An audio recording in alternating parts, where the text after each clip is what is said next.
A gente vai seguir falando sobre esse assunto. Temos um convidado agora, é o Rodrigo Correia, estrategista-chefe e sócio do Nomos. Rodrigo, boa noite, bem-vindo. Boa noite, Vitor, tudo bem? Me escuta? Tudo bem, te ouço bem. E como o Koba estava falando, né, a reação do mercado financeiro foi muito positiva. E como é que vai ser no Congresso a recepção ao texto, Rodrigo? Que mudanças você acha que precisam ser feitas ou que vão ser feitas pelos parlamentares? Olha, Vitor, essa é uma grande pergunta, talvez seja hoje a nossa grande incógnita do momento, porque uma coisa boa que o governo fez foi acelerar a apresentação desse plano.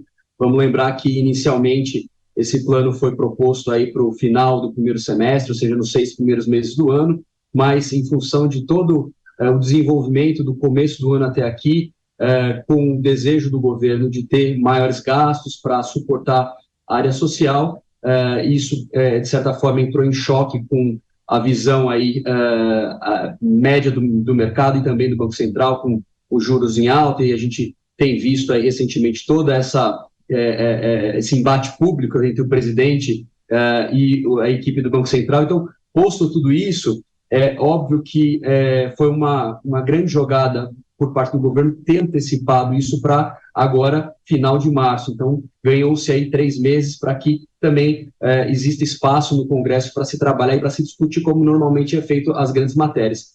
Agora, se você me pergunta o que o Congresso vai mudar, realmente essa é uma incógnita muito grande. O que eu acho que o Congresso deveria, nesse momento, considerar, além da proposta do governo, que para mim, dessa primeira apresentação hoje, não ficou clara, é se essas regras todas, como, por exemplo, já foi aí colocado pelo Kobayashi, do aumento de despesas no limite de 70% em relação ao aumento de receitas, e como isso vai funcionar, essas regras iniciais, se elas vão ser na mesma lei, se elas vão ser, como se fala, né, positivadas na lei, junto com as metas de primário do fiscal, porque no final do dia é interessante notar que, pelo que foi discutido, as metas falam apenas de ano a ano você fazer essa leitura.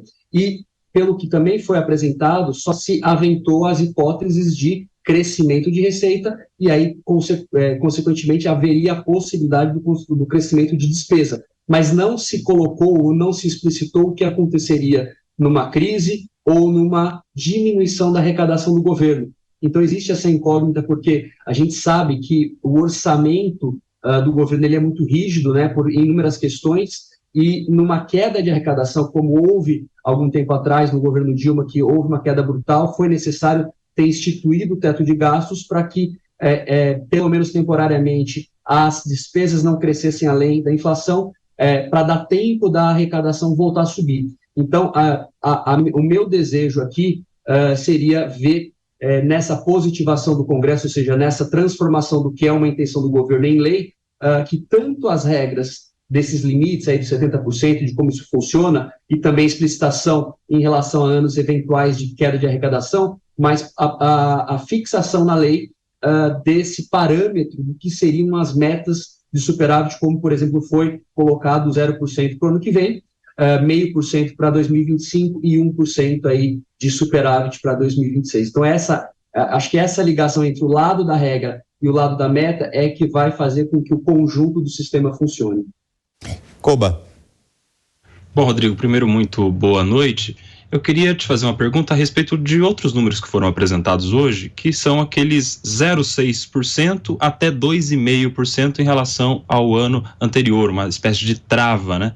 Para a gente que não é do mundo da economia, esse número parece ser baixo, mas eu não sei se isso é baixo ou não em relação ao que a gente tem, por exemplo, hoje no teto de gastos. Como que você avalia essa trava de 0,6% até 2,5% em relação ao crescimento anterior? Acho que é esse o índice de base, né? Como que você faz essa avaliação dessa trava apresentada hoje?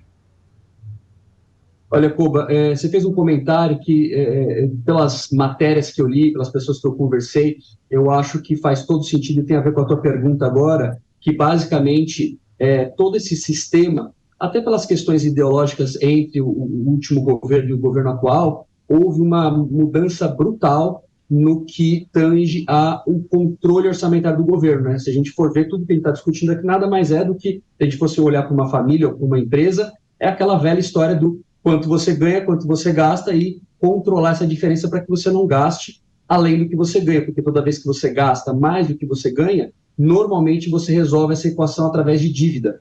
E para o governo não é diferente. Então, o teto de gastos, por exemplo, era uma medida que mantinha o elemento gasto, né, travado máximo na correção monetária, ou seja, no repasse da inflação. Agora você tem essa potencialidade de passar o crescimento real de gastos até 70% do que for o crescimento real de receitas, mas tem esse limite de 2,5%. Eu acho que esse limite de 2,5%, ele é bastante salutar, ele é muito bem-vindo e ele complementa essa regra também para quê? O ministro Haddad falou hoje com todas as letras que, por exemplo, lá atrás, no primeiro e no segundo governo Lula, quando o mundo era outro e que a gente estava num boom de commodities, ou seja, o Brasil como produtor aí de petróleo, de commodities agrícolas, como a soja, de commodities metálicas, como a Vale, grande produtora aí de minério de ferro, a gente vendeu demais essas coisas para o mundo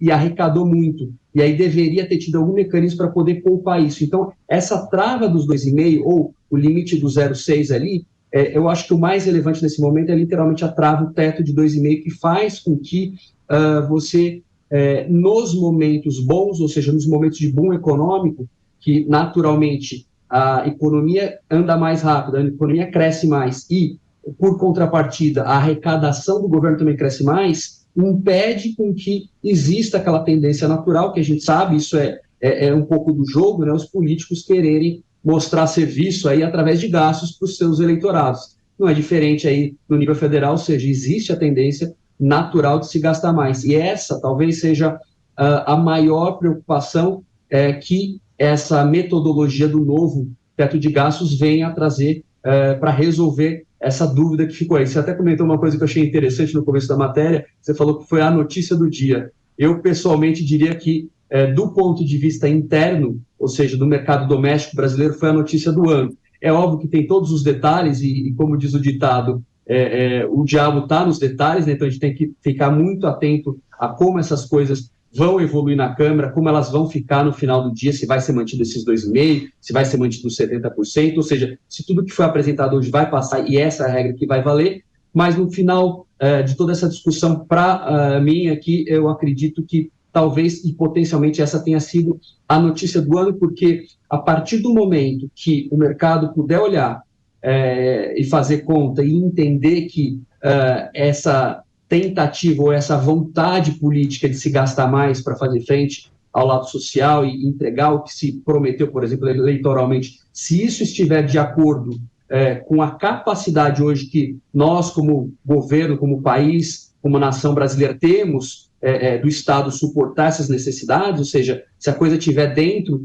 de uma flutuação, que até a novidade também tem aquela questão da banda, que pode ser 0,25 para cima ou para baixo, se isso tudo estiver adequado e o mercado tiver a tranquilidade de olhar e falar, olha, realmente não vão, como se fala no popular, né, chutar o balde e gastar além do que devem de uma maneira descontrolada, porque no final do dia isso é que traz o problema atual da inflação, que por sua vez foi o que levou o Banco Central a subir os juros lá de 2021 por volta de 2% a praticamente 14%, né, mais especificamente 13,75% que a gente tem hoje. E não adianta, na base do discurso político, do grito, querer fazer com que essa taxa desça artificialmente, porque não existe uma sustentabilidade desses movimentos.